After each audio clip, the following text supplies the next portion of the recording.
But let's now welcome on board Captain Vishal Kanwar, retired Managing Director at PwC, to talk about everything that we're seeing in the defense space right now. And sir, the government has triggered 2,000 crore rupees worth of emergency procurement from the 40,000 crore budgeted.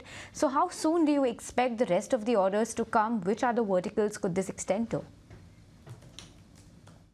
That's a wonderful question. So, I want to start with globally defense procurements, whether it is Europe or US, take a long time, whether it's Pentagon or UK MOD. And that's the biggest challenge which, MODs are facing, because you need technology of yesterday as of today. So a very positive step by the MOD and the government of emergency procurements. As you are aware, about 2,000 crore have, orders have been placed. This speaks about the agility and the operational responsiveness, which the MOD is looking at. And of course, this helps in building the capability as we go forward. Now, if you look at these procurements, they're largely in areas of drones, in areas low-level radar warning, counter UAV systems, battlefield mobility solutions. So this is the first step, in my opinion. And going forward, we'll have many such procurements. And I think I would also like to mention that this also reflects India's I would say doctrinal recalibration. And when we say doctrinal recalibration, we are talking about a readiness for short, high-intensity engagements, where gray zone threats are or asymmetric threats are very predominant. So how do you imbibe the global best practices and reduce your procurement procurement cycle times? And that's where I feel that emergency procurement is something which is a good step, and we should continue with this to acquire equipment which you need as of yesterday to build your capability. And along with that, given the shift in the modern warfare, now we are seeing increasing domination by the drones and the autonomous system. What emerging technologies do you see the government will prioritize going ahead, maybe in the next few years? Opinion, the future of warfare will be depending more on technologies which are on the non-kinetic sphere. And when we talk of non-kinetic technologies, which would also include drones and other systems, that would be around C4ISR, weapon systems, control and guidance systems, electronic warfare, drones, counter-drone systems. So technologies which help you dominate the electromagnetic spectrum and deny the use of electromagnetic spectrum to the adversary, in my opinion, are the technologies which will influence the future warfare in the largest way. That is not to say that kinetic weapons like missile systems or guns will not play a part. They will play a central role. But I think the core would be non-kinetic warfare technologies. Now, in my and our opinion, we've done a great research in this. We feel India can take leadership in non-kinetic warfare technologies, given the fact that we have a very strong IT skill sets, engineering services, software developers with the country. Whether you go to tier 2, tier 3 cities, villages, we revel in the fact that we have perhaps the largest number of STEM graduates. I think India can take leadership on non-kinetic warfare technologies going forward. Whilst we should be self-reliant on the kinetic side of building warships, submarines, aircraft, and armored vehicles, etc. But on the non-kinetic, I would say that we have the capability which we can leverage to take leadership on the non-kinetic warfare technologies, which would be central to future of warfare, in our opinion. Right, sir. And also give us a sense that while PSUs currently dominate the large order books when it comes to the defense space, now that we have this emergency window coming in, this procurement window, how do you see the participation of the private sector now in the defense space?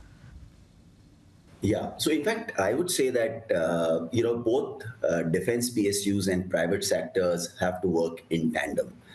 whilst defense PSUs bring in experience, they bring in a lot of in-depth understanding, and they are playing at a level of platform, OEM, or tier one. The private sector brings in agility, innovation, the ability to bring in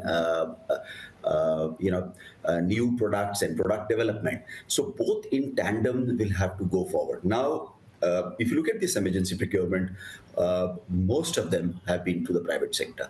Overall, if you see, the private sector in India today is doing defense production to the tune of about 22%. And the exports, which are increasing from the country, the private sector contribution in exports is close to 65%. That speaks volumes about the private sector, the quality they're bringing on the table, and that's how they're weaving in the global supply chains and also meeting the domestic requirement.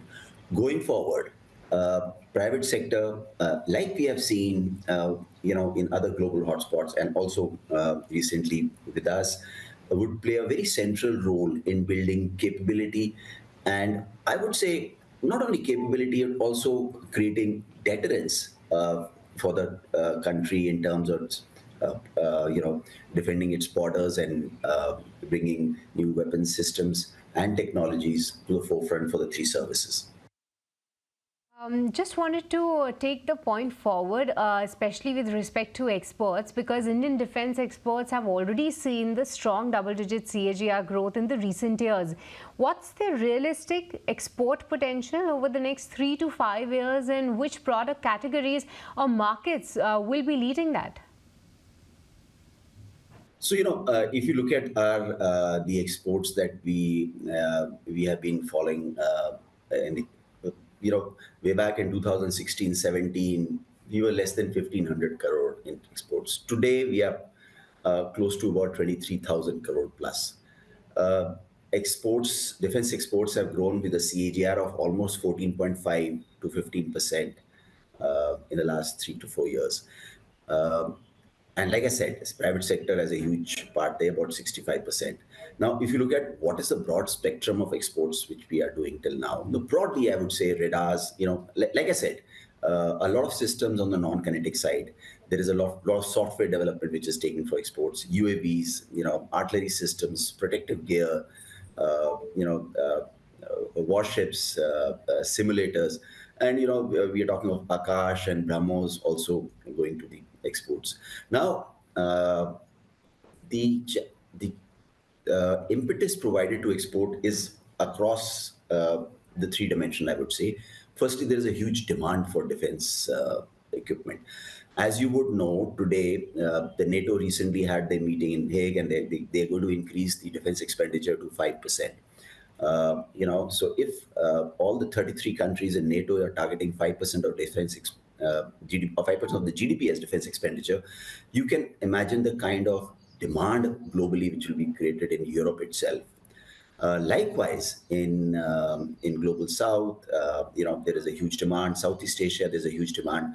So there is a huge demand globally for defense equipment. Secondly, the regulatory and the promotional requirement. The government is taking, I would say, they're going a step ahead of what is the requirement by promoting defense exports, identifying items which can be exported, giving clearances for exports in the least possible time from the Department of Defense production. So all the regulatory environment is promoting exports in the country. And lastly is the supply. Not only are Indian private companies and DPSUs exporting, but even we see foreign OEMs looking at creating JVs, which they've done in the past as well, and strategic alliances in India to weave into the global supply chain. So all these factors are contributing to increasing exports. So we would see more exports from in India. However, I would say as of now, mostly the exports are at the subsystems system or a module level. Gradually, we'll see our exports moving up the value chain. When we start making complete platforms, we become OEM and tier one players in exports. In certain areas, yes. On the missile systems, we are tier one and OEM. BrahMos, we have a platform play. Akash, we have a platform play. building warships, we have a platform play. So other areas would also, artillery systems, again, we have a platform play. How do we get to a higher value chain? And that's building that scale for both domestic and exports is, I think, the playbook for our defense manufacturers in future. And lastly, what we understand that the companies, yes, of course, they have been sitting on a healthy order book, but the rare earth magnet supply, that is emerging as a constraint, especially with China's tightening norms. Is this disrupting any specific production, or what are you hearing on ground? If you can give us some sense there. So I think whilst there are supply chain risk we see on the rare earth material, however, I think it is not obstructing the current manufacturing, as we say. As we know that even the auto industry is facing similar challenges. Within the defense also, we will overcome these challenges by seeing how the supply chains on these rare earth material can be secured. Also, I feel that even India has significant rare earth, I would say, minerals.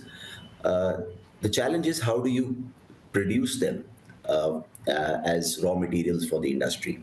So I think we need to address this in two ways. In first, how do we meet our short-term and medium requirement, by bringing it, by securing these supply chains from overseas, and second, build our own capability of producing rare earth raw materials with our rare earth minerals, which do exist in India in significant numbers. All right, with this, we let you go on that, sir. Thank you so much for taking the time out and speaking with us and giving us a sense that where is the defense sector in India headed and what this emergency procurement of 2,000 crore means, and going forward, what is the expectation of more such orders flowing in which segments in particular.